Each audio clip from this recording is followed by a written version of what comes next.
I also think the village has some things to gain by nailing down the easements in a formal manner.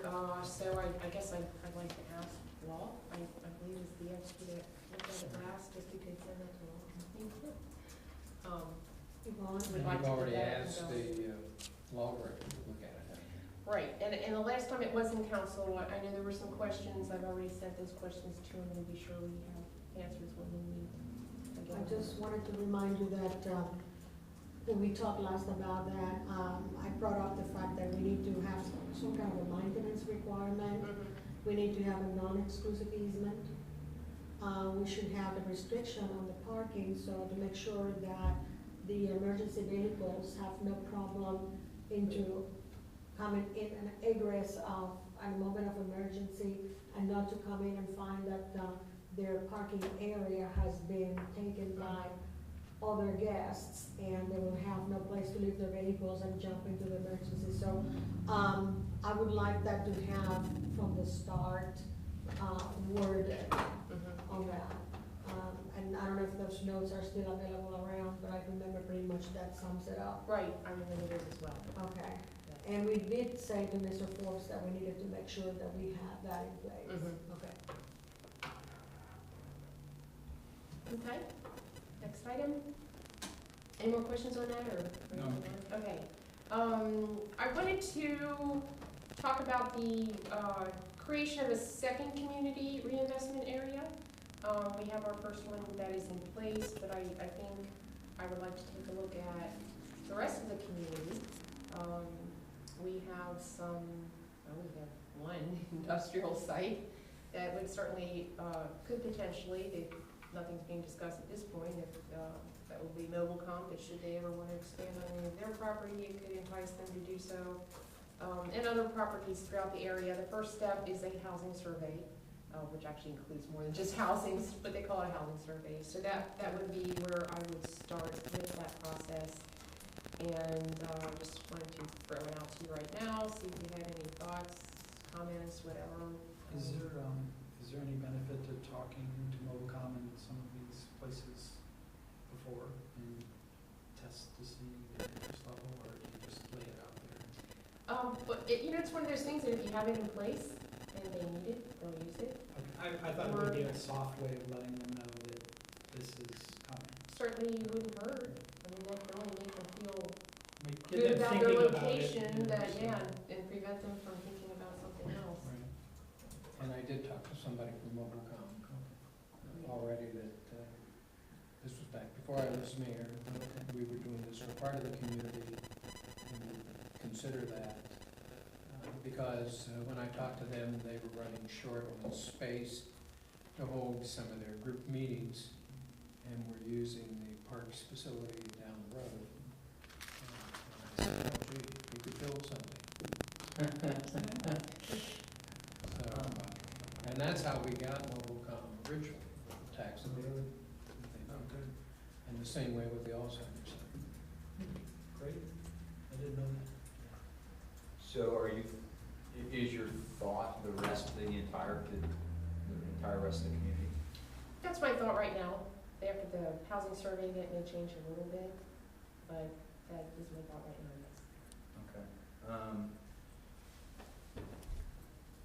Okay. In the part that is not in the CRA right now, how much, the part that's in the CRA, I see a lot of developable space. I don't see as much outside of that, so it kind of makes me wonder about the need. And so that's just, Is it a remodel as well? yeah. It is, right, that's what I was gonna say. But usually on a remodel, your taxes, the assessed amount is not going up all that much, you know, Unless it's an addition. Right. Right. This is something that's been on my mind a little bit. We're a fairly small community with a fairly small staff, and I'm concerned that we keep putting urgent things in front of you as well as the rest of the staff, and we may crowd out some important things, or we may shift priorities quickly because we're running in, like, honestly, I questioned whether I should have sent the email that I sent to you the other day that said, hey, check this out, and what about that? Knowing that your staff does a great job doing those types of things, and, so I guess I'm wondering if, it's gonna take some time, it's gonna take some energy and effort of you and the staff to do this, and I'm wondering how high a priority it is compared to other things that we put on your plate and said, we want you to do a great job on these. So that's just kind of a little bit of my thinking right now, so I'll leave it at that. You comment on it. Okay, I well, mean, thank you shut for you those down. comments. In terms of the priority, first of all, the housing survey, I can, NIC can do the housing survey for me. But then I do the analysis once that's completed, so that's very helpful right there. I think anything that can help with development is a plus. And I'm it's just- worthwhile. My look at the rest of the community has a less of a potential for development, and I'm thinking, hey, it's gonna take a certain amount of money for the NIC to do the housing study, it's gonna take a certain amount of time for you and staff for you to do the analysis. And I'm Is it thinking, worth it? yeah, it's, that's kind of what I'm juggling, and the whole thought of,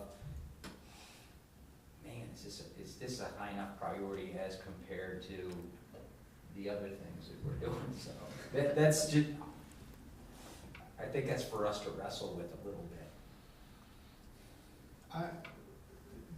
Perhaps, in the immediate future, but I can certainly see the potential for this as far as,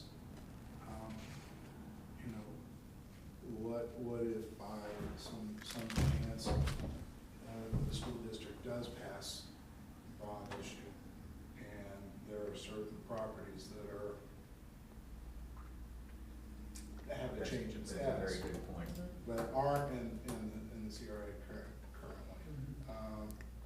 That gives us an extra tool to work with those properties, because the village is the most likely taxing entity to be involved in those things. So, And just, to Glenn's point, is it a need right now? Probably MobileCom property, I can certainly agree with that. And how about the Alzheimer place? It's not in it. Yeah, right, we could look at a smaller area. I mean, we can do as many CRAs as we Or- want, so. Or get a feel for how involved is it for you to do the MobileCom, the Alzheimer's Center, and then, how much more is involved if you cover the rest of it. well, and another thing I'd want to add, just so we're looking hopefully at a total picture, there's, every community is facing its own set of challenges, and I think anything we can do to make this a good reason to stay here, there is a little bit of that factor. It's like, wow, I was able to remodel my kitchen and not take as big a hit as I normally would. I mean, I think we should value that for the average resident. I don't disagree with that, but I think if you remodel your kitchen, your appraised value isn't going up. Yeah. But if we have people put like dormers on, or Right. additions out the back, Additions. or Right. things That's like true. that. So there's not an advantage, But- tax advantage. But if they know it's a possibility, hopefully they would do it here rather than look for a house where, that would already have those. Sure. I think this is interesting to talk about. I guess I'd be in favor of having further discussion about it at the next work session, not assigning you anything for the next 30 days, and getting the input of two folks who couldn't be here tonight because of their short notice changes. So, I would think she can maybe get an estimate Yeah, that's fine. from, And NIC. Yeah, and actually, the $1,200 we pay currently for code enforcement will cover that. It's not an additional cost. okay. Because they work with a list of our properties anyway, so it's fairly easy for them to do. It just requires some focusing on different items when they're looking at the properties. confirm that, just to be sure No, that's still I the think case. it's 7, Okay. the cost stuff. That's my main focus. Do we own, does the village own any real estate right now that's not in the CRA?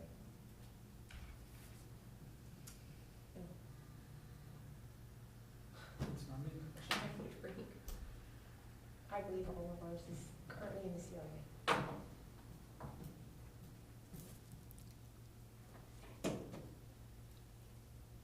So, we'll look at it next work session.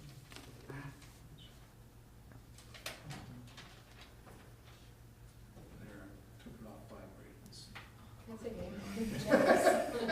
And put it on Mary Ellen. Okay, As all far right, as wanted to review our housing initiative.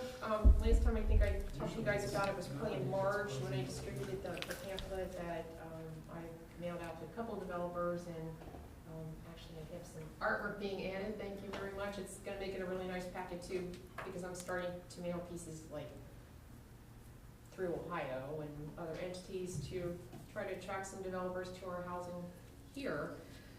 But I did want to run down just a few numbers that I put together over a period of time since the village was acquiring properties that, at this point in time, of the total number of units, 25 of them have been sold. There were another 61, if my numbers are right, that were actually raised for redevelopment. That would be at the Potter Hill, as well as the Newick Court that's not yet developed. So we have 9 new homes, 4 more planned. I think there's a total of, I think there's 2 more left, right? Did I count that right, to 15? On that particular site in the vacant land that's left from the remainder is part of my packet that's going out to developers to take a look at. So we have some more potential for development there. Right now, as you know, based on our previous meeting, just council's last meeting, we have 2 pending sales. One of those should occur hopefully within the next 10 days. The other one I think is a 30-day period for us. I currently have 3 of them listed, and I'm working on 2 more listings probably by early next week, for a total of 5 that would be on the market. You know, I think I've said this before, we don't want to flood the market with all of our properties at once, because that wouldn't be good. But as they're selling, we'll continue just kind of like a steady stream to keep them on the market. That leaves us with a couple of different groups. We have the ones that have multiple units in them. For the townhouses, we would have the 13, 15, 17 DeWitt, the 24 to 30 Cromwell, 4 to 10 Falcon, 25 to 35 Chalmers.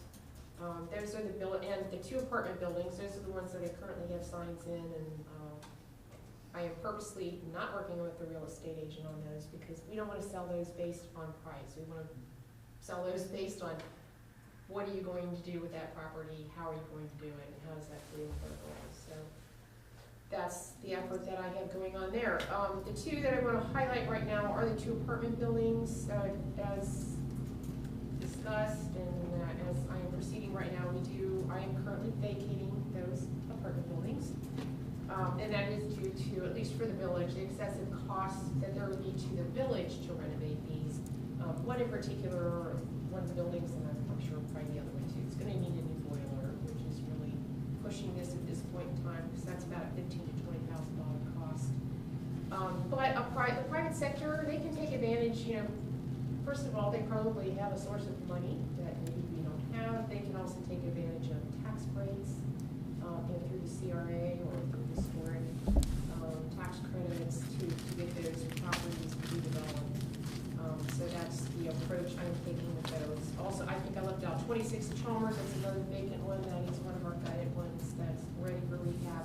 And I'm talking to Habitat about possibly redoing that building for a homeowner. And I like that choice for that one because that would be a short. They do put their properties into the hands of homeowners. So we're going to enforce on that one. There's still a few units that I'm going to touch base again with the current tenants to see if they have an interest in acquiring them. I have contacted some property owners to the side of our units to see if they might want to buy some adjacent properties. So possibly we'll get something through there, but that would be the 9 Chalmers, 30 Chalmers, 40 and Burley, 1 and 5 Drummond, 74 and 80 Drummond. We also have 2 units at the corner of Drummond, 59 and 61. But there's some vacant land right behind those, so I'm going to like package those to somebody who might want to do some kind of rehab and new construction mix at that corner. Might be kind of a neat approach for that. So I wanted to update you on where I was with those things. Are there any of our properties that we are looking to put tenants in at this stage? We are kind of in a holding pattern right now because some of the apartment people, we have offered them our units. That's what So- I wondered if we're getting any. And one of them, actually, yeah, I named 74, actually, I'm gonna take that one off the list because we do have a tenant who is moving into Okay. 70.